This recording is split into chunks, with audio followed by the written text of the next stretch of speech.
भगवंताचं नामस्मरण करीत बसले महाराज। कारण काहीतरी मिळवण्यासाठी साधना लागते, आपोआप देवाची प्राप्ती होत नाही।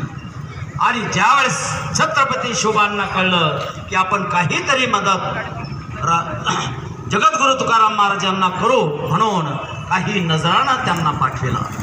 नजराणा घेऊन सैनिक गेले आणि नजराणा दिल्यानंतर जगद्गुरु तुकाराम महाराजांच्या मुखातून जे शब्द बाहेर पडले तो हा अभंग आहे। काय म्हणतात? सांगितलं, राजे तुमचं एरवित्त धन ते मज मृतिके समान। हे जे तुम्ही नजराणा आम्हाला पाठवलेला आहे तो माती समान आहे, आम्हाला तो घेऊन जा, परत तुमच्या राजेकडे द्या, त्यांना हिंदवी स्वराज्य स्थापन करण्यासाठी आम्ही। आणि सांगितलं एवढंच नाही, आम्हाला जर सुखी बघायचं असेल तर मुखाने विठ्ठल विठ्ठल म्हणा। अजून काय उपदेश केला? कंठी मिरवा तुळशी, व्रत करा एकादशी।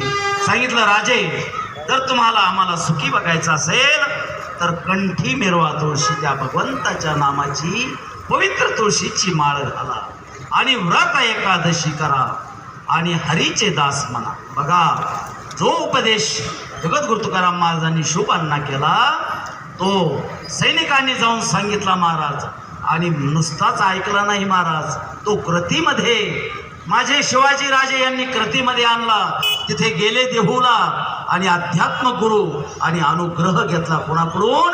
जगद्गुरु तुकाराम महाराजांच्याकडून। म्हणून जगद्गुरु तुकाराम महाराजांच्या आध्यात्मिक उपदेशानुसार, त्यांच्या आशीर्वादानुसार आणि आपली माता जिजाऊ माता यांच्या कुशल मार्गदर्शनानुसार छत्रपती शिवाजी महाराजांना हिंदवी स्वराज्य स्थापन करता आलं। बोला छत्रपती शिवाजी महाराज की।